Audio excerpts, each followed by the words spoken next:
La liberté que nous voulons.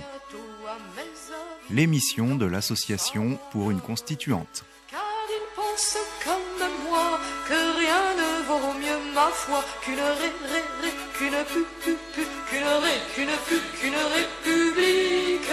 bien démocratique. www.pouruneconstituante.fr. Alors la France-Afrique de papa est-elle vraiment du domaine du passé? Est-elle enterrée comme le proclame chaque nouveau président qui arrive en exercice? Que recouvre ce terme? Quelle réalité? Quelle est son histoire? Et puis qu'en est-il aujourd'hui de ces relations France-Afrique? Eh bien, nous en parlons avec deux spécialistes du sujet. Bonjour Anne-Cécile Robert. Bonjour. Donc vous êtes membre de l'association pour une constituante et spécialiste du sujet puisque vous écrivez beaucoup sur les relations France-Afrique. Bonjour Jean-Christophe Servan. Bonjour. Alors vous êtes reporter, auteur de plusieurs ouvrages sur le sujet. Et donc, vous avez coécrit tous les deux un ouvrage, Afrique, année zéro, du bruit à la parole. Ça date de 2008 aux éditions Atalante. Mais depuis 2008, est-ce que beaucoup de choses ont changé finalement ? Strictement concernant cette question de la France-Afrique, ça a été un petit peu remodifié, mais les fondamentaux restent les mêmes. On peut le voir effectivement en ce qui concerne le Sahel et les interventions militaires, les différentes interventions militaires françaises depuis Serval en 2013. Et on peut le voir aussi, mais d'une manière un petit peu plus revisitée en ce qui concerne l'entrepreneuriat français et sa politique commerciale à destination du continent africain. Voilà, alors on va ce matin faire un petit détour historique et puis évidemment ça nous éclairera sur l'époque actuelle, mais c'est quand même intéressant de comprendre d'où vient ce terme France-Afrique. Ce qu'il recouvre. Et donc, évidemment, on se doute que quand on parle de France-Afrique, on est dans la prolongation de l'époque coloniale, des relations coloniales. Alors, est-ce qu'on part, donc Anne-Cécile, est-ce qu'on repart de De Gaulle, de la vision de De Gaulle? On part de la décolonisation? C'est vrai qu'il y a une très grande continuité, au-delà des étiquettes, entre tous les présidents de la République française qui pratiquent finalement une relation post-coloniale avec le continent africain et qui finalement s'y trouvent très bien. Alors il y a des variantes de style, mais grosso modo, on retrouve cette espèce de paternalisme, cette forme d'influence plus ou moins brutale, même si tous les présidents disent qu'ils vont normaliser la relation, que on va avoir des relations d'égal à égal avec les pays africains. En fait, rien n'est normal dans cette relation, tout est inégalitaire, et c'est à la fois une relation qui permet à la France, comme vient de le dire Jean-Christophe Servan, de conserver ou d'obtenir des marchés, et puis de jouer le rôle de puissance tutélaire qui fait en fait la pluie et le beau temps. Et ce qui nous préoccupe à l'association pour une constituante, c'est que cette politique, elle est complètement, elle n'est pas secrète, mais elle est complètement, disons, au moins discrète. C'est-à-dire, il y a très peu de débats. Le président de la République peut décider tout seul dans son bureau d'aller bombarder un pays. Alors, le Parlement finit par être informé, mais c'est déjà passé, je crois, 3 mois avant que le Parlement ne se prononce. C'est-à-dire que le président peut tout seul décider d'envoyer des soldats français se faire tuer sur le continent africain, tuer des Africains, ce qui est aussi quand même un petit problème. Le Parlement peut, à la limite, en débattre, mais la décision elle-même ne fait pas l'objet de discussion. Et tout ça, ça remonte au général de Gaulle, qui avait décidé en fait qu'en 1960, les États africains seraient indépendants, mais pas trop. Voilà, alors donc si on revient à ces années après la guerre, les États deviennent progressivement, officiellement indépendants, enfin les États africains. Néanmoins, De Gaulle, il a le projet alors est-ce qu'on peut appeler ça une communauté franco-africaine, mais une sorte évidemment conserver les liens avec les pays africains. Jean-Christophe Servan. Oui, c'était le fameux motto l'indépendance de l'indépendance. Il ne faut jamais oublier que finalement, effectivement, déjà, faut recontextualiser en fait la question france-africaine. Bien sûr, est d'abord centré sur un fameux précaré, évidemment, un ancien pays colonisé par la France, donc majoritairement, effectivement, sur la zone ouest-africaine, la région ouest-africaine.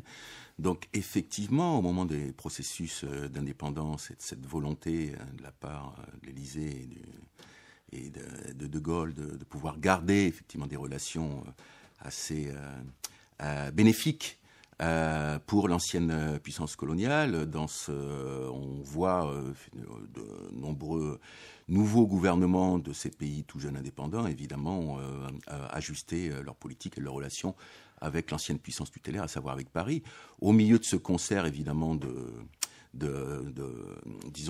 nouvelles dépendances par rapport à la France. On voit seulement un pays affirmer, effectivement, et dire le nom, il ne faut jamais oublier, et qui est d'ailleurs acquis son indépendance avant de nombreux autres pays d'Afrique de l'Ouest. C'est bien sûr la Guinée-Conakry. La Guinée-Conakry, à partir de 1958, va payer très très cher, évidemment, cette volonté de rompre une bonne fois pour toutes ses relations, évidemment, avec l'ancienne puissance coloniale française. Et on sait très très bien qu'en ce qui concerne les sales coups de la France-Afrique de cette époque-là, c'est d'abord la Guinée qui a subi sous les politiques de l'ombre, menées en particulier évidemment par cette figure emblématique de la France-Afrique que fut Jacques Foccart. C'est la Guinée-Conakry qui a payé le prix, qui a payé très chèrement cette volonté de, une bonne fois pour toutes, en finir avec les relations avec son ancienne puissance coloniale française. Et en fait, la France-Afrique, il y avait deux aspects. Il y avait l'idée que la France devait pouvoir conserver dans certains pays, comme le Niger, où il y a de l'uranium, la main sur les marchés, parce que c'est ça qui alimente la puissance nucléaire française. Et puis, il y avait ces fameux accords de défense, qui sont longtemps restés secrets, la plupart d'ailleurs le sont encore. C'est-à-dire que la France avait avec des régimes africains des accords de défense qui permettent à ces pays d'appeler la France au secours s'ils sont menacés. Alors on peut se dire, c'est très bien, après tout, si un État est menacé, la France, ancienne amie, vient à son secours. Le problème, c'est que ça revient depuis une cinquantaine d'années à soutenir des dictatures que leur peuple veut renverser, et qui, dès qu'il y a une manifestation populaire, ou même quand l'opposition gagne les élections, ils appellent Paris au secours en disant « je suis attaqué », nous on envoie le contingent, c'était le cas pour le Gabon en 1990, et on sauve un régime qui est détesté par son peuple. Et du coup, la France-Afrique, ça a été un compagnonnage qui dure malheureusement au Tchad par exemple, avec des régimes qui sont plus ou moins des dictatures, et en tout cas qui sont des régimes autoritaires, qui emprisonnent leurs opposants, qui torturent les gens, qui font disparaître, etc. Et du coup, la France-Afrique, c'est devenu un système un peu de copains et de coquins, comme on disait, où chacun a des intérêts à défendre, et qui sont tellement puissants que quel que soit le régime, ça reste. François Mitterrand avait fait sa campagne en partie en disant que tout ça c'était fini. Quand il a été élu le 10 mai 1981, on dansait dans les rues d'Afrique de l'Ouest en se disant ça y est, c'est fini. Et puis quelques mois après, il y a eu malheureusement le limogeage de Jean-Pierre Cot, ministre de la Coopération, qui avait pris au sérieux les promesses de Mitterrand. Et en fait, on a continué. C'est arrivé plus récemment à Nicolas Sarkozy, qui lui aussi en 2007 avait dit la France-Afrique c'est fini, il a nommé Jean-Marie Bockel, qui a pris les promesses de Sarkozy au sérieux en disant mais oui bien sûr c'est fini.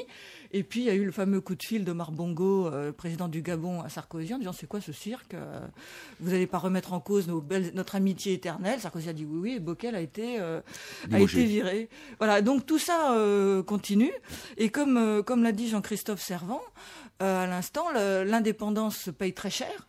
puisque la Guinée-Conakry, qui avait demandé en 1958 son indépendance avec Ahmed Sékou Touré, a été l'objet de tentatives de coups d'État, de manœuvres. On a même imprimé des faux billets pour essayer de couler le franc guinéen. Et les archives de Jacques Foccart, qui ont été ouvertes l'an passé, montrent des trucs complètement hallucinants, avec les services secrets français, les barbouzes, des trucs. Enfin, on n'y croit pas. Et aujourd'hui, malheureusement, il semblerait que la France-Afrique est de beau reste, même si on est obligé d'y mettre les gants, parce que maintenant il y a les médias, il y a les Chinois, il y a les Brésiliens, donc on se déguise un peu, mais il semblerait que ça continue quand même. Alors on va revenir sur la période actuelle tout à l'heure, mais restons un peu dans l'histoire. Et puis alors vous avez prononcé un nom important, c'est celui de Jacques Foccart. Alors on va peut-être s'attarder un petit peu là-dessus. Donc c'était Jacques Foccart, un peu le monsieur Afrique de pas mal de présidents, enfin notamment de Gaulle et Pompidou. Il avait un rôle très spécial, c'est-à-dire que c'était presque un président bis de l'Afrique, quoi. J'exagère peut-être en disant ça. Et en tout cas, donc comme vous l'avez dit, Anne-Cécile, ces archives ont été ouvertes très récemment là. Et elles sont toujours en cours d'analyse, parce que je crois qu'il y a 400 mètres J'ai lu qu'il y avait 400 mètres d'archives linéaires. Donc, qu'est-ce qu'on peut dire sur son rôle, Jacques Foccart, les réseaux Foccart Anne-Cécile. Là encore, on a l'exemple type de cette manière secrète de gérer les choses sous la Ve République. C'est-à-dire le président Charles de Gaulle, donc élu, normal, il nomme à l'Élysée un conseiller spécial, Jacques Foccart, qui va, depuis l'Élysée, piloter toutes sortes d'opérations sur le continent africain. C'est-à-dire c'est la nomination de conseillers, c'est l'accompagnement de certains présidents, on donne des conseils, donc ça commence comme ça. Puis quand les conseils ne sont pas suivis, eh bien on va organiser l'intervention des services secrets, on va envoyer des missi dominici, on va organiser des opérations de déstabilisation, parfois carrément renverser des gouvernements. Et tout ça se passe, c'est ça qui est merveilleux avec la Ve République, c'est que tout ça se passe à l'Élysée. On a l'impression que c'est une espèce de petite monarchie là, où on peut avoir son conseiller, et puis personne n'est au courant, il n'y a pas de contrôle démocratique, il n'y a pas de débat. On apprend ça, alors les gens qui dénoncent ça dans la presse se font traiter de fous, on dit que c'est des mensonges, que c'est des calomnies, et en fait, ce monsieur Foccart, vous avez raison, Michel Ezran, c'était une espèce de président bis, qui pouvait faire et défaire des gouvernements. De Gaulle lui faisait entièrement confiance, à charge pour lui d'avoir des résultats. Bien sûr, et De Gaulle, toujours dans son grand style, il n'était au courant que de ce qui était présentable. Et quand ça dérapait, il faisait souvenez-vous, dans ses conférences de presse, je n'étais pas au courant, ça c'était l'affaire Ben Barka, je crois. Donc, une espèce de jeu de rôle. Et effectivement, le dépouillement des archives de Jacques Foccart va sans doute non pas nous réserver des surprises parce qu'on sait à peu près tout, mais mettre à jour ce qu'a été pendant longtemps, ce qu'ont été pendant longtemps ces relations, c'est-à-dire quand on pense aux valeurs que la France est censée défendre, les droits de l'homme, la démocratie, des choses proprement scandaleuses et qui peuvent expliquer peut-être que dans certains cas, en Afrique, la France n'est plus la bienvenue. Et que peut-être les Africains sont contents de voir arriver d'autres personnes que nous. Ça, c'est des choses qu'on n'aime pas affronter. Mais il y a des manifestations anti-françaises, il y a des opposants qui s'inscrivent directement en opposition contre la France. Oui, d'autant plus à l'époque, effectivement, et ce qui nous ramènera après la période d'aujourd'hui, c'est qu'encore le politique, en fait, ouvrait la porte pour l'économique. C'est-à-dire, évidemment, on était encore dans cette époque-là où il y avait des grandes entreprises familiales, d'une part, effectivement, qui venaient de la colonisation et qui étaient installées dans le précaré francophone. Et de l'autre part, effectivement, les grandes entreprises publiques, évidemment, qu'on connaît avec tous les scandales qu'on a connus ultérieurement, à l'instar, en premier lieu, la plus emblématique étant Elf Aquitaine.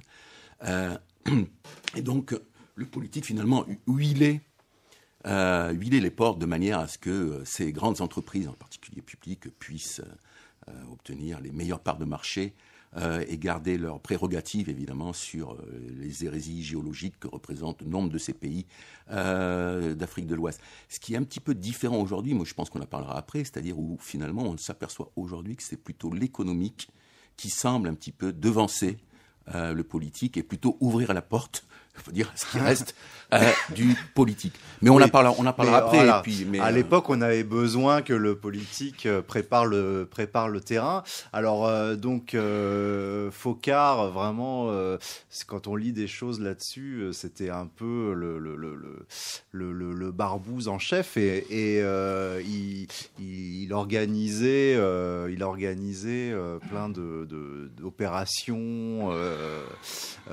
Alors, vous avez parlé de la déstabilisation de la Guinée. Il y a eu les coups d'État au Congo-Brazzaville. Je ne sais pas si on peut en dire un mot ou d'autres exemples. Oui, on peut en citer. Je vous dis, on peut en citer effectivement durant ces deux décennies, les années 60 et 70, un certain nombre. Selon effectivement l'âge qu'on a, etc., on se rappelle de certaines choses. Oui, là, les exemples sont tellement multiples, puis ça revient. Elf Aquitaine, c'est incroyable quand même. C'était une multinationale française et qui a carrément organisé le renversement d'un gouvernement au Congo-Brazzaville. Et on a eu énormément de mal à mettre à jour ce scandale et à démanteler Elf Aquitaine. Il y a eu un procès très long. L'un des dirigeants d'Elf Aquitaine, je crois que c'est Loïc Le Floch-Prigent, a fini par aller en prison. Mais il y avait, comme l'a bien dit Jean-Christophe Servan, ce mélange de l'économique et du politique, puisque évidemment Elf Aquitaine c'est le pétrole. Mais derrière, il y avait aussi des histoires de valises de billets pour financer des campagnes électorales, littéralement des valises qui transitaient via Elf, mais il y en a aussi qui transitaient par le Gabon et qui arrosaient tous les partis politiques de droite et de gauche. Plus récemment, et c'est aussi intéressant du point de vue de la vie de la Ve République, il y a eu le renversement de Thomas Sankara au Burkina Faso. C'était en 1987, et ça c'était sous François Mitterrand, donc un régime supposé être de gauche.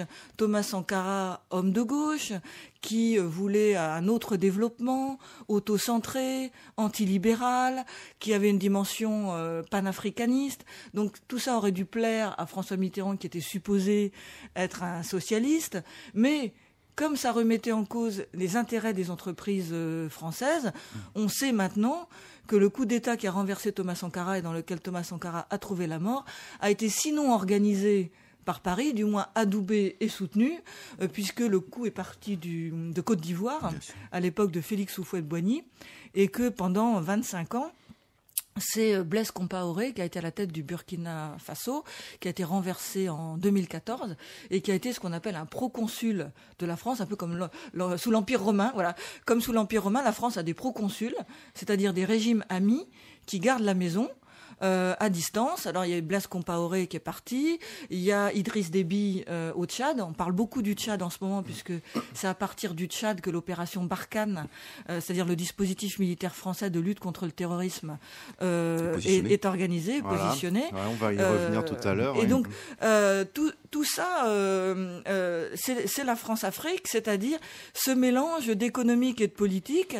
Aujourd'hui, l'économique prend les devants parce que la compétition économique est extrêmement difficile, mais quand les présidents français de la Ve République se baladent en Afrique, vous avez remarqué, ils débarquent en avion avec 50 chefs d'entreprise derrière, les Bolloré, les Bouygues, les entreprises publiques, les entreprises privées, et voilà, et tout ça se mélange. Les groupes d'amitié parlementaires, André Bellon, le président de notre association qui a été député, aurait des anecdotes à vous raconter sur la manière dont tout ça se mélange. C'est-à-dire un groupe d'amitié, c'est en fait un groupe parlementaire, c'est un groupe qui défend aussi l'obtention de marché. Et tout ça se mélange. Tout ça n'est pas très transparent, Michel Ezran, faut quand même le dire.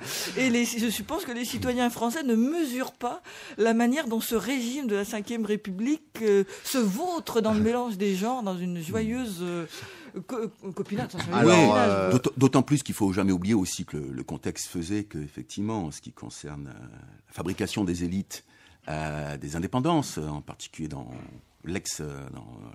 Afrique dite francophone, évidemment, entre le personnel politique et le personnel militaire, à cette époque-là, évidemment, la plupart avaient été formés en France, en ancienne puissance coloniale, que ce soit évidemment à travers dans le monde politique et les grandes écoles ouvrant sur les fonctions suprêmes, que bien sûr les écoles militaires, que ce soit Couët-Quidan, Saint-Cyr, quoi.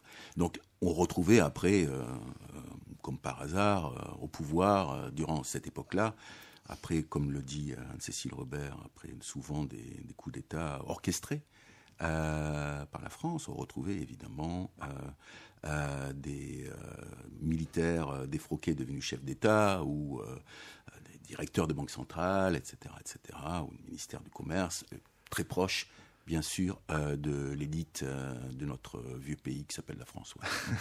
Et donc, alors, je vais quand même revenir sur l'exemple je crois que c'est du Congo que vous citiez. C'est-à-dire que c'est quand même étonnant, effectivement, où on préfère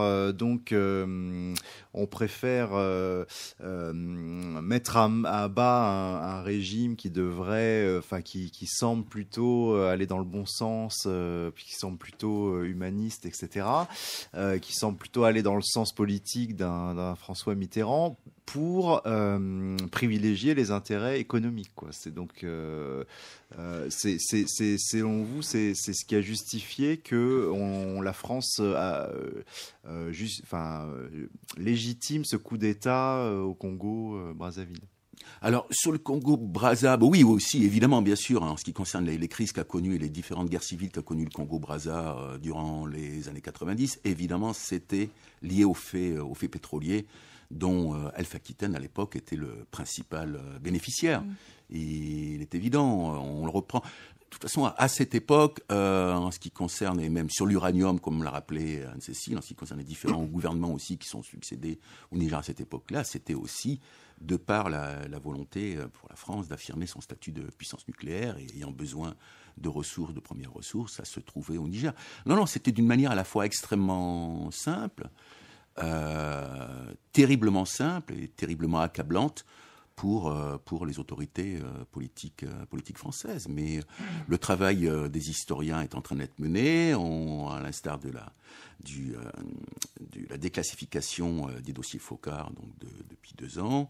Et on voit, par chance aujourd'hui, grâce à une nouvelle génération d'historiens, on voit évidemment de nombreuses pages sombres de l'histoire française, des relations de la France avec le continent africain apparaître tranquillement, et les historiens nous sortent de plus en plus, évidemment, du dossier à charge.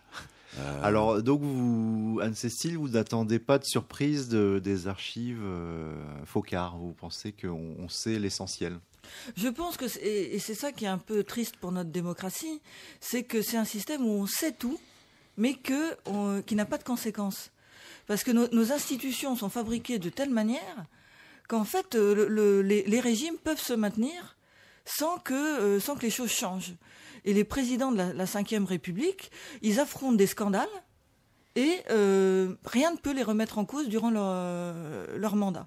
C'est une des raisons pour lesquelles nous militons, vous le savez, pour l'élection d'une assemblée constituante en France. C'est parce qu'il faut qu'à un moment donné, on sort de cette spirale infernale qui fait que les scandales peuvent éclater.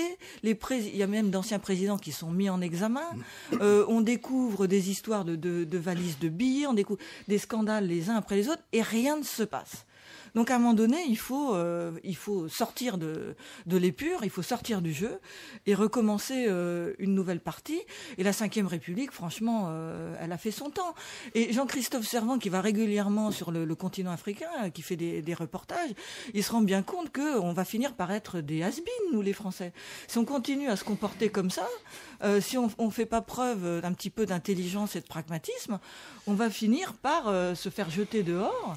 Et même du point de vue de nos propres intérêts, indépendamment du fait qu'on pourrait le faire parce que des principes pourrait nous inciter à le faire, je sais pas moi, la démocratie, les droits de l'homme, enfin des trucs un peu comme ça. On pourrait le faire aussi parce que nos intérêts bien compris nécessitent qu'on ait des relations intelligentes avec les peuples africains. Jean-Christophe Servan connaît bien, par exemple, les mouvements musicaux, tous ces rappeurs contestataires. Faut lire les paroles. Enfin, je sais pas, Jean-Christophe. Non, bien sûr, c'est une récurrence. Non, mais c'est évident. Non, mais Anne-Cécile a entièrement raison, en fait, à rappeler qu'à un moment, effectivement, on sent la naphtaline, quoi. Alors, vous sentez donc en allant en visitant l'Afrique que la France devient il y a plus d'animosité envers les Français, envers le passé. Il est clair ce qui s'est passé, c'est-à-dire que donc pendant les années 2000, évidemment, sur fond de entre guillemets croissance des pays émergents et de retour de ces dernières en ce qui concerne la Chine, parce qu'elle était présente dans les années 60 au titre de l'aide au développement, mais de retour évidemment de ces puissances émergentes sur le continent africain, et un petit peu comme les anciennes puissances coloniales, en premier lieu d'abord pour s'accaparer les matières premières et les ressources qui permettaient à ces différents pays de se développer.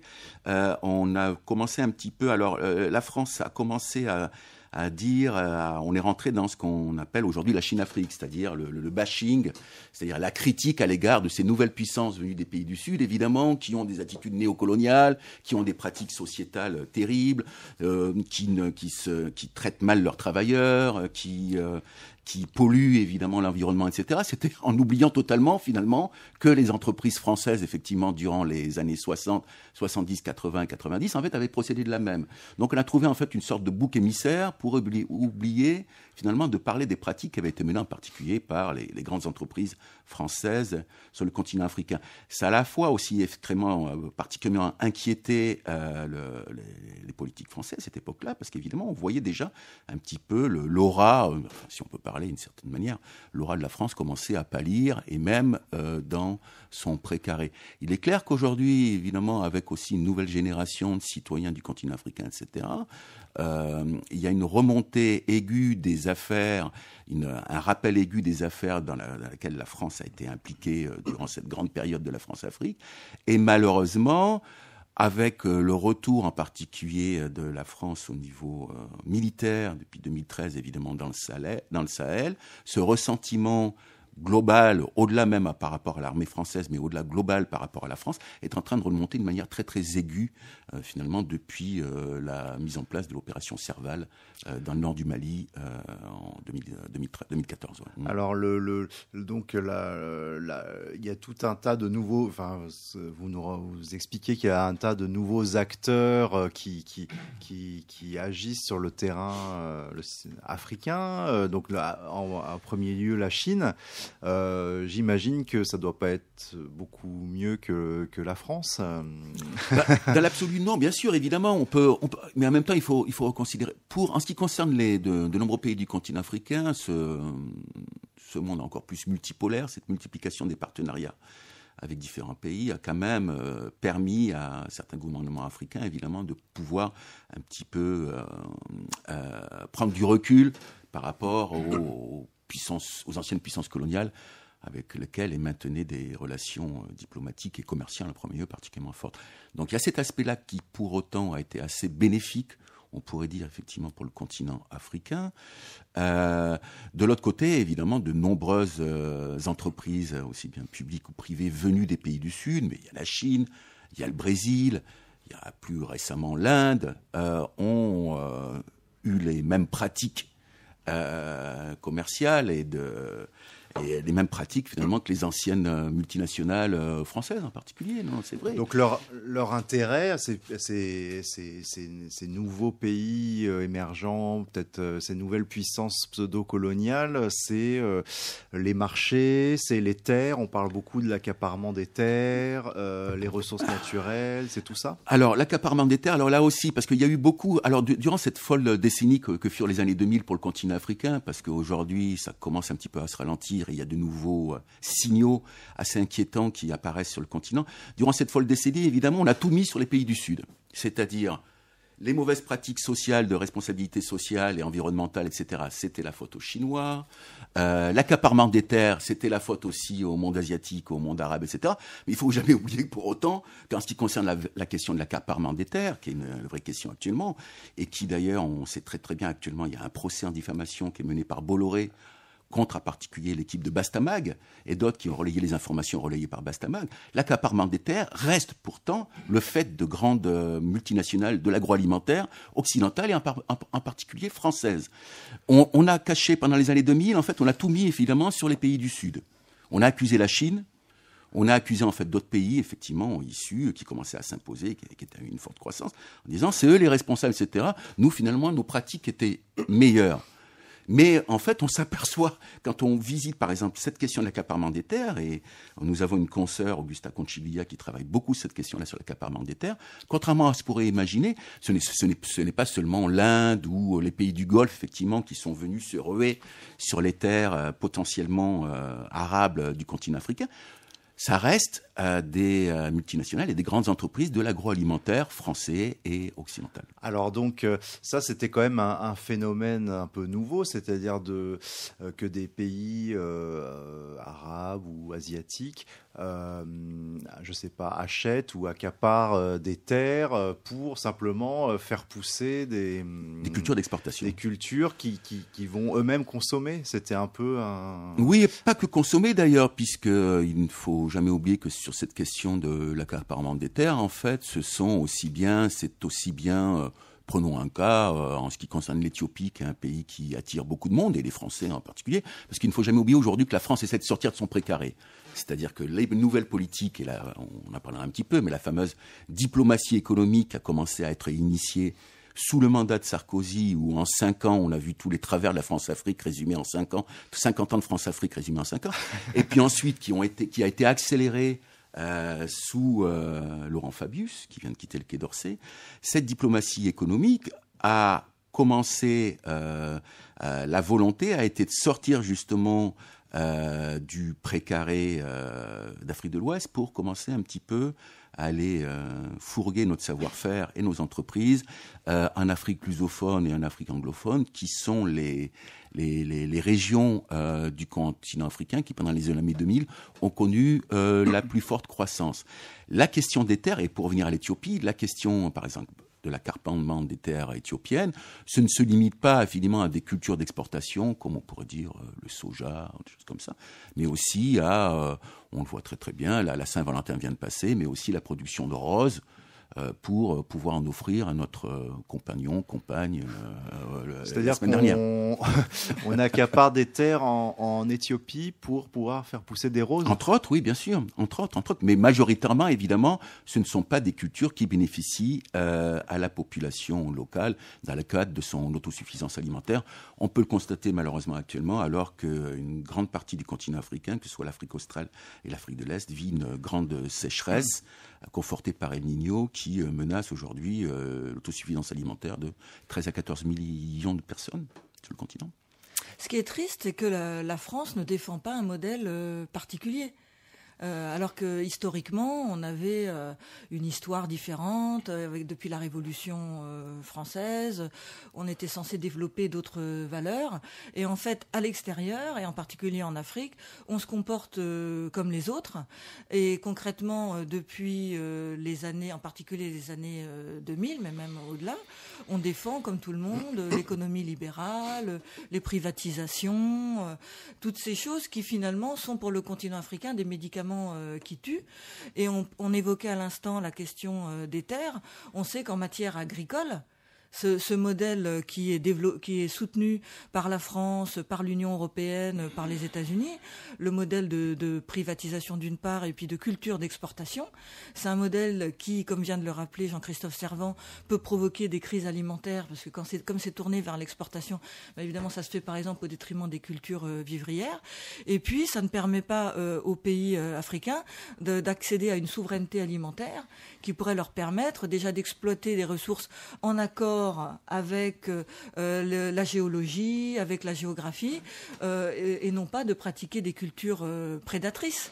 Et ce qui est particulièrement détestable dans cette situation, c'est qu'on interdit aux pays africains de faire ce que nous, les Européens, nous avons fait à partir des années 1960 avec la politique agricole commune, qui a consisté, si vous vous souvenez, dans les années 60, à protéger nos marchés. La politique agricole commune, c'était on fermait les frontières, on taxait les importations, on subventionnait les agriculteurs, on faisait finalement de l'interventionnisme pour que nos agriculteurs mangent à leur faim, produisent de manière correcte, que les consommateurs trouvent des produits à des prix abordables. Et c'est ce qui, dans les années 60, a sauvé l'agriculture européenne. Bon, maintenant, on a démantelé la politique agricole. On voit aujourd'hui nos pauvres agriculteurs qui travaillent, qui perdent leur vie à la gagner. C'est un scandale. Mais c'est en partie parce qu'on a démantelé la politique agricole commune et que, du coup... nos agriculteurs sont soumis à une concurrence complètement démente que les Américains ne s'appliquent pas à eux-mêmes. Mais bon, revenons à la question africaine. Aujourd'hui, la France se comporte comme une puissance comme une autre. Elle ne défend pas de valeurs particulières. Elle est complètement banalisée. Et du coup, les Africains qui pouvaient avoir peut-être une relation particulière avec nous à une époque, maintenant nous considèrent comme des bailleurs de fonds comme les autres. Et ils ne voient pas pourquoi ils chercheraient à avoir des accords avec nous plus qu'avec les Chinois ou avec les Américains. Donc tout ça est devenu assez imbécile et non seulement ça détruit l'agriculture africaine par exemple, non seulement ça ne permet pas le développement de l'Afrique, mais c'est contre les intérêts français puisque, in fine, les gens se retournent contre nous parce qu'on n'a pas plus d'intérêt que les autres. Bien sûr. Et puis donc, effectivement, la France est présente via ces grandes entreprises, Bouygues, Bolloré et d'autres. Alors vous avez mentionné, puisque on en parle, ça a défrayé un peu la chronique ces derniers temps, l'affaire autour de Bolloré et Bastamag. Mais juste pour prendre cet exemple-là, puisqu'il est un peu d'actualité. Donc en fait, c'est parti du fait que Bastamag ait fait un certain nombre d'articles qui mettait en lumière les agissements du groupe Bolloré et donc je suppose l'accaparement des terres. Puis les conditions sociales, effectivement, les questions de pollution, en particulier en ce qui concerne l'huile de palme, les plantations d'huile de palme évidemment de Bolloré est présente. Qu'est-ce que fait Bolloré exactement Bolloré est un groupe avec différentes facettes, on le sait très très bien. C'est bien dans les médias, logistique, on sait qu'ils sont en train, ils ont obtenu en fait certains accords pour pouvoir en finir avec cette fameuse boucle du Niger ferroviaire qui permettrait en fait à l'Interland sahélien en fait de rejoindre des ports qui sont gérés par Bolloré. Et Bolloré aussi est impliqué aussi en ce qui concerne des grandes entreprises agricoles, en particulier présentes au Cameroun, par des filiales qui produisent de l'huile de palme. Et en fait, Bastamag a fait une enquête formidable à cet effet, parlant d'autres entreprises aussi, pas spécifiquement françaises, etc. Et c'est quand même assez étonnant, effectivement, pour autant qu'on se retrouve aujourd'hui avec un procès en diffamation qui est mené par cette multinationale à l'égard de ces journalistes, et d'ailleurs de certains qui, sur leur blog, ont repris aussi, effectivement, ce que Bastamag avait publié. Oui. Donc, au-delà des questions, en fait, purement, effectivement, d'accaparement des terres, aussi, ce qui était sous-entendu, et on le sait très bien en ce qui concerne le Cameroun, c'est la responsabilité sociale de Bolloré et la manière dont les dizaines de milliers de travailleurs qui travaillent, qui bossent sur ces grandes terres agricoles appartenant à Bolloré, en fait, sont traités finalement un petit peu à l'instar comme des Chinois pourraient le faire avec leurs mineurs en Zambie, etc. C'est-à-dire que la France, qui veut donner des leçons de morale, qui essaie de donner des leçons de morale durant les années 2000 par rapport justement à ces pays émergents ayant des pratiques entre guillemets coloniales, finalement, continue par le relais de certains ambassadeurs entrepreneuriaux tels que Bolloré à avoir les mêmes pratiques sociales sur le terrain, quoi. Un truc très France-africain à propos de Bolloré. Bolloré, donc grand chef d'entreprise français, ami du président de la République comme Nicolas Sarkozy. Quand il y a une intervention militaire française, y compris sous bannière de l'ONU, qui assure la logistique ? Bolloré. La France-Afrique, c'est ça, c'est-à-dire tout est mélangé en permanence. C'est-à-dire, Bolloré voyage dans les avions du président. Quand il y a des opérations militaires, même charte de l'ONU, tac, on donne un petit sucre à Bolloré, c'est-à-dire concrètement un marché. Alors, qu'est-ce qu'il fait autour des interventions militaires Il est spécialiste du transport et de la logistique, donc il s'occupe des ports, par exemple. Qui permettent effectivement au matériel de remonter, évidemment, sur les zones en dehors des...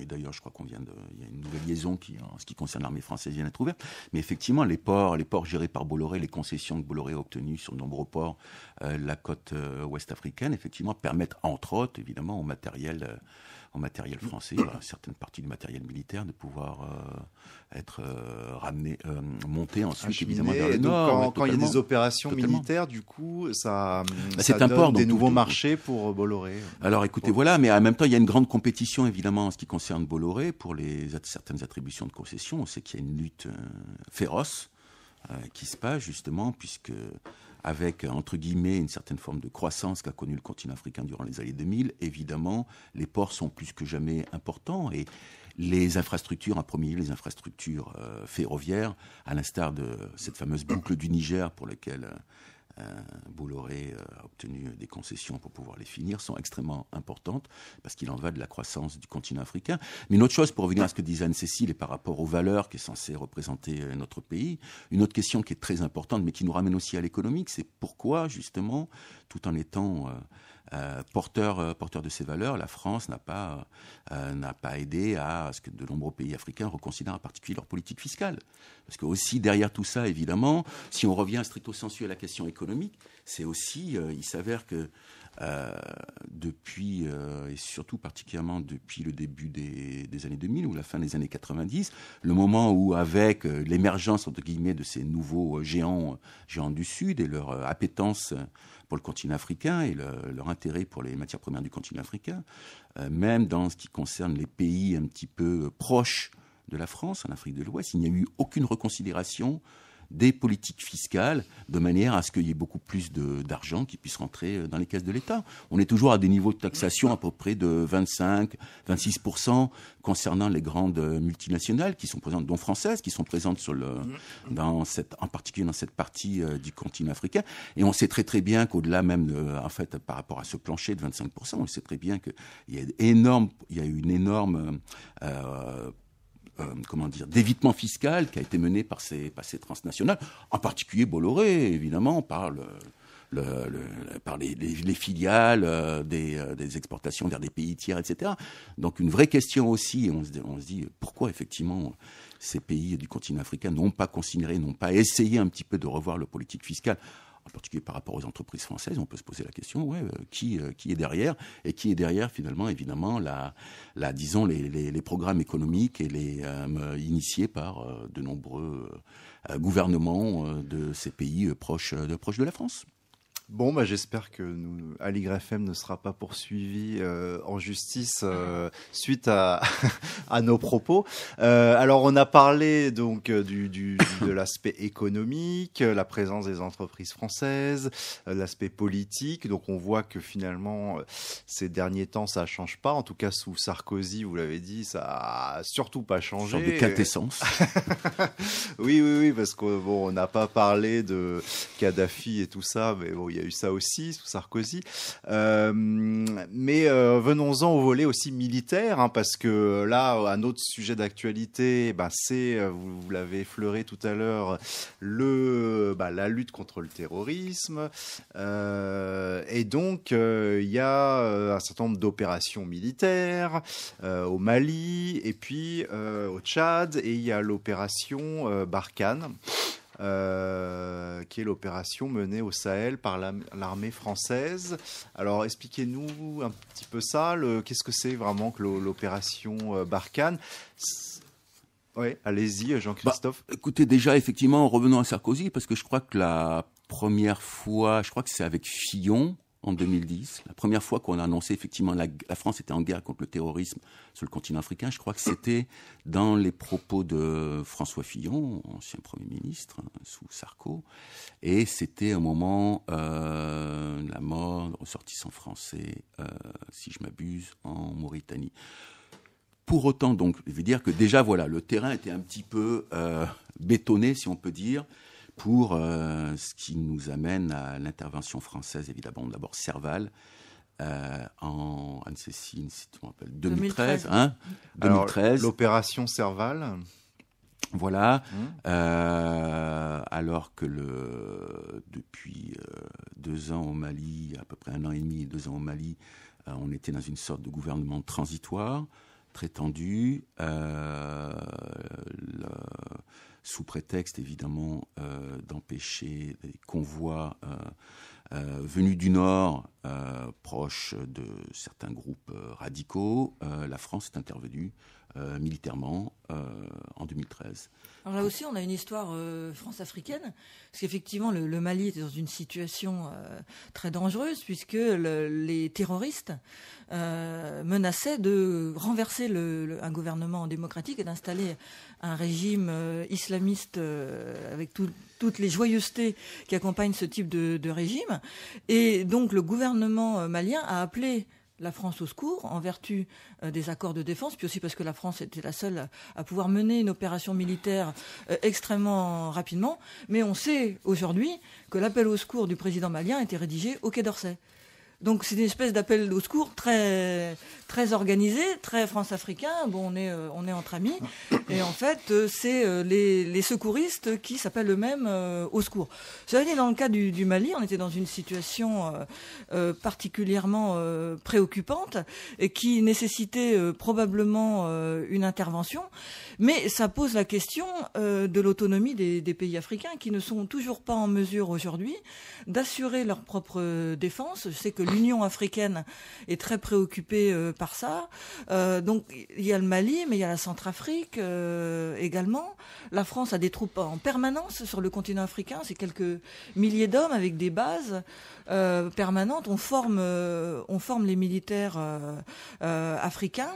Et Barkhane, en fait, c'est la réorganisation de missions qui étaient ponctuelles pour devenir un dispositif permanent et qui donc est basé entre autres à N'Djamena au Tchad, c'est-à-dire en plein cœur du Sahel. Et l'un des enjeux aujourd'hui, c'est d'une part la capacité des Africains à prendre le relais de l'armée française, et puis d'autre part le risque pour la France d'être prise en tenaille entre Daesh au nord et Al-Qaïda Maghreb islamique au sud. Donc c'est une histoire qui n'est pas terminée et il serait peut-être temps quand même que le Parlement français soit saisi de cette affaire et en débatte très clairement. Parce que Jean-Christophe, je ne vois pas comment ça peut s'améliorer à court terme, cette histoire. Mais c'est la vraie question, c'est-à-dire que il faut reprendre aussi le contexte, c'est-à-dire que dans la période un petit peu d'ajustement structurel nous vivons actuellement en France, en fait, d'une manière dramatique, mais par rapport à la loi de programmation militaire qui était à cette époque-là effectivement en cours, en 2013, ça a permis de sanctuariser aussi le budget militaire. En fait, le budget militaire n'a pas été touché et c'est un des plus conséquents aujourd'hui en ce qui concerne la France. Il est clair aussi aujourd'hui qu'effectivement, nous sommes donc pratiquement 3 ans après le début de l'intervention française, l'intervention Serval au Mali. Et je reprends là les propos, ça m'a beaucoup intéressé de relire effectivement un petit papier. Je lis beaucoup de sites militaires, consacrés aux faits militaires. Et c'était assez intéressant parce que donc, on va prendre un député qui s'appelle Pierre Lelouch, qui est plutôt effectivement de l'autre côté du prisme, qui revenait d'une visite menée l'année dernière évidemment sur le front des opérations effectivement au Mali, et qui déclarait, je vous cite, c'est du verbatim, autant il me semblait qu'il était nécessaire d'aller stopper les terroristes qui descendaient vers Bamako en janvier 2013, donc ça fait à peu près 3 ans, autant je suis très réservé sur la pérennisation de cette présence qui nous conduit à nous mettre dans la main d'une classe politique locale dont le tropisme bien connu est d'attendre que les autres gèrent la situation pour elle. Grâce à nous, les Maliens ont l'ONU pour 10 ans. Je le poursuis et c'est assez intéressant à lire. Aujourd'hui, le Mali n'est pas stabilisé. Nos militaires continuent à y faire un travail qui s'apparente à de la dentellerie fine. En plusieurs mois, nous n'avons tué que quelques dizaines de terroristes et capturé autant avec tous les moyens de pointe que nous y mettons. A encore estimé le député républicain. Nous sommes face à une population terroriste potentielle qui ne cesse de croître. De force d'intervention, nous risquons de devenir et d'être perçus comme une force d'occupation du Sahel. Il ne s'agit pas d'un jugement moral, simplement d'un constat. Et effectivement, c'est un petit peu ce qui est en train de se passer aujourd'hui, c'est-à-dire d'autant plus qu'il n'y a aucun débat, comme nous le rappelions en début de cette émission, il n'y a aucun débat au niveau législatif, en fait, sur la présence des troupes françaises dans cette partie du Sahel. Nous ne voyons dans la presse et dans les médias dominants que des reportages avec l'accord des militaires français, etc., avec les forces spéciales, etc., des super reportages, très va-t-en-guerre, etc., de sauts en parachute sur la passe Léopard à la frontière libyenne, etc., nous préparant peut-être une nouvelle intervention, qui sait, du côté de la Libye, mais il n'y a aucun débat sur cette question-là, c'est-à-dire nous sommes complètement, effectivement, dans un grand silence radio par rapport, 3 ans après, évidemment, le début de cette intervention française dans le nord du Mali, il n'y a quasiment rien qui filtre. Voilà, donc c'est pas tellement débattu, alors que c'est quand même important. Donc vous le disiez, surtout c'est des choses qui perdurent. Hein. Il y avait l'opération Serval, l'opération Épervier, l'opération Manta au Tchad, et tout ça se prolonge avec l'opération Barkhane à présent. Il y avait l'opération Licorne donc en Côte d'Ivoire. Je ne sais pas si vous voulez en dire un mot, Anne-Cécile ou... Non, pas forcément de licorne, mais on n'en a pas encore parlé. Je voulais juste dire un mot sur le Rwanda. On voit bien que au départ, comme vient de le dire Jean-Christophe, on peut avoir une vision tout à fait idyllique, les soldats français au secours de la veuve et de l'orphelin, qui débarquent, qui tuent les méchants terroristes, ils sauvent les gentils contre les méchants. Donc il peut y avoir effectivement cette dimension, comme au Mali, où on était face à des vrais méchants qu'il fallait absolument faire disparaître. Mais après, concrètement, quand vous êtes sur place, il est très facile de devenir une force d'occupation. Avec tout ce que ça peut avoir de difficultés sur le terrain, vous savez que malheureusement, en ce moment, une poignée de militaires français sont accusés de viol par des personnes en Centrafrique, hein, viols sur enfants. Donc on n'en parle pas beaucoup, mais bon, voilà, il y a cette problématique-là. Sur le Rwanda, on n'a pas le temps de développer, mais la France est retrouvée prise dans une histoire absolument monstrueuse avec le génocide des Tutsis du Rwanda, l'opération turquoise, officiellement pour sauver des gens, mais concrètement, on a exfiltré des génocidaires. Donc, au bout d'un moment, une opération militaire, même si elle peut avoir un intérêt géostratégique pour marquer des points et résoudre une situation, sur le long terme, ce n'est jamais une solution. Et il faut réfléchir justement à ce long terme, et en particulier à la manière dont les Africains eux-mêmes peuvent se ressaisir ou être ressaisis de ces questions, parce qu'au bout d'un moment, comme disait Robespierre, personne n'aime les missionnaires armés, et quand vous êtes paré des bonnes intentions, vous pouvez devenir un occupant étranger contre lesquels la population locale se retourne. Et pour en conclure, il y avait une vanne évidemment, et à nouveau, parce que Laurent Fabius vient de quitter le Quai d'Orsay, on pouvait dire en fait que Laurent Fabius était quasiment inexistant en ce qui concerne le Sahel. On se disait que le ministre des Affaires étrangères, c'est Jean-Yves Le Drian, parce que c'était une vanne récurrente. Le ministre de la Défense. Voilà, exactement, qui est toujours ministre de la Défense. Ce qui est intéressant à signaler effectivement sur le mandat de notre président actuellement, François Hollande, c'est que paradoxalement, on savait très bien que ce que son prédécesseur, Nicolas Sarkozy, on connaissait très bien son penchant atlantiste, effectivement. Mais étonnamment, en fait, sur François Hollande, c'est là où on voit finalement le côté néoconservateur, finalement assez proche des États-Unis, qui se développe en ce qui concerne en particulier le Sahel. Les États-Unis assurent de leur côté, évidemment, ils sont dans une politique plutôt de moindre présence sur le continent africain par l'intromise de petites bases, mais fournissent en particulier les drones à l'armée française, qui leur permet de surveiller le terrain. C'est-à-dire que finalement, on voit que depuis le François Hollande, on a beaucoup parlé, il y a plusieurs bouquins très intéressants qui sont sortis sur le côté chef de guerre de notre président François Hollande. Il s'avère qu'en fait, que la guerre contre le terrorisme, pour des raisons évidemment qu'on connaît en ce qui concerne ce qui s'est passé l'année dernière en France, mais aussi en ce qui concerne le Sahel, la guerre contre le terrorisme sous le mandat de François Hollande est beaucoup plus décomplexée, effectivement, et beaucoup plus, finalement, néoconservatrice même, que, finalement, celle qui a été entamée sous le mandat précédent de Nicolas Sarkozy. Donc Hollande, chef de guerre un peu style Bush, toute proportion gardée. Certains en sont effectivement à parler de politique néo-bushienne. On pourrait parler plutôt de politique néo-conservatrice, il est clair, mais que, comme l'a résumé Anne-Cécile Robert, il est clair que c'est toujours très difficile d'en sortir et qu'actuellement, voilà, 3 ans après, il semblerait que, après les premiers débats qui avaient eu lieu évidemment au début de l'intervention française en janvier 2013 au Mali, mais on voit que le législatif est complètement silencieux, sans parler de l'opinion, mais complètement silencieux concernant en fait les 3000 hommes, à peu près les forces françaises, la présence des forces françaises en particulier dans le Nord Mali, et puis, comme l'a rappelé Anne-Cécile Robert aussi, leur forte présence aussi du côté du Tchad, dans un pays, rappelons-le, géré par l'actuel président de l'Union africaine, Idriss Déby, mais aussi qui est un chef de guerre et un dictateur notoirement connu. Voilà, on va s'arrêter, conclure sur ces paroles, pas très optimistes malheureusement, puisque c'est opaque, pas de démocratie, hein, c'est ça aussi, et c'est peut-être pour ça que vous avez choisi ce sujet, puisque c'est lié à la problématique de la constituante. Donc pas de démocratie, opacité, pas de discussion autour de ça. Ça s'enlise, politique néo-conservatrice de Hollande, voilà. Un dernier mot, Jean-Christophe ? Oui, un dernier mot. Alors justement, pour rappeler un petit peu effectivement quelques ouvrages qui me paraissent importants à rappeler. Oui, bien sûr. Donc on pourrait effectivement reciter le livre de Boisbouvier, de Christophe Boisbouvier, qui est un grand journaliste de RFI, qui a sorti effectivement un bouquin l'année dernière sur la politique militaire de François Hollande sur le continent africain. Je ne me rappelle plus le titre. Et puis aux éditions Sileps, qui était sorti il y a de cela 2 ans, évidemment, par la bande en particulier de Survie.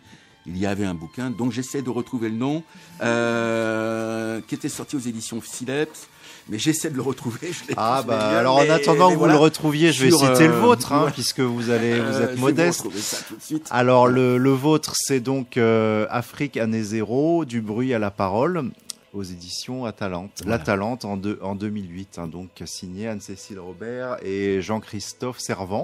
Et pour les Sileps, donc, c'est s'appelait France-Afrique, la famille recomposée. Très intéressant, diplomatie, armée, entreprise, sous la coordination de Fabrice Tarit et de Thomas Noirot, que je conseille à nos auditeurs pour avoir effectivement. Il y a Africanistan aussi de Serge Mikhalkov qui est sorti il n'y a pas très longtemps et qui montre bien la situation avec des éléments de reportage et aussi d'analyse. D'accord, c'est noté. Alors moi, je vais vous citer aussi, recommander des pièces de théâtre que vous connaissez peut-être ou sûrement. Donc c'est la trilogie Bleu, Blanc, Rouge de Nicolas Lambert, de la compagnie Un pas de côté, parce que là, on est vraiment dans le sujet. Donc Bleu, c'est Elf, la pompe Afrique.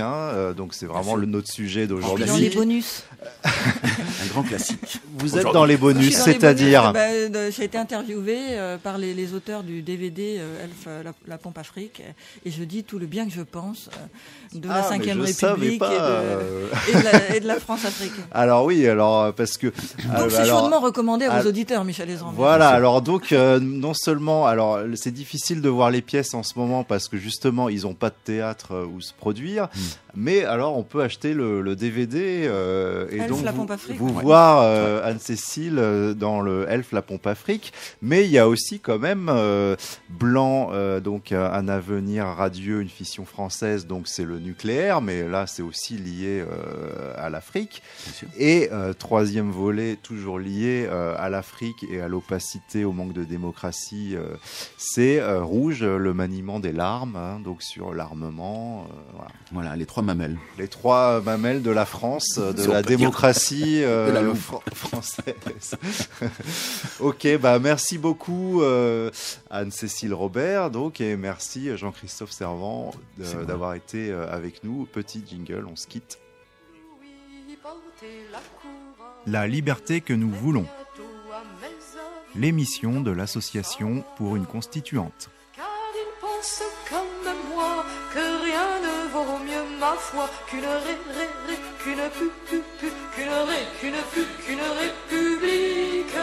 bien démocratique. www.pouruneconstituante.fr Voilà, alors on n'aura peut-être pas de procès de Bolloré, malheureusement, on n'est peut-être pas assez important écouté, mais j'espère, chers auditeurs, que cette émission donc sur la France-Afrique vous aura intéressé. Merci à tous donc pour cette émission. Je vous retrouve donc peut-être pas mercredi prochain, mais le suivant entre 8 et 9. À 9h30, vous allez retrouver Denis dans La Voix du Ghetto. Voilà, merci Gabriel qui était aux manettes. Jour spécial pour Gabriel aujourd'hui. Et puis très bonne journée à tous à l'écoute d'Aligre FM.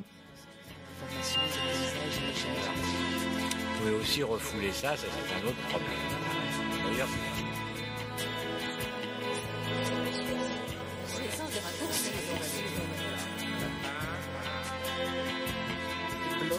polis, donc des pierres, des marbres polis.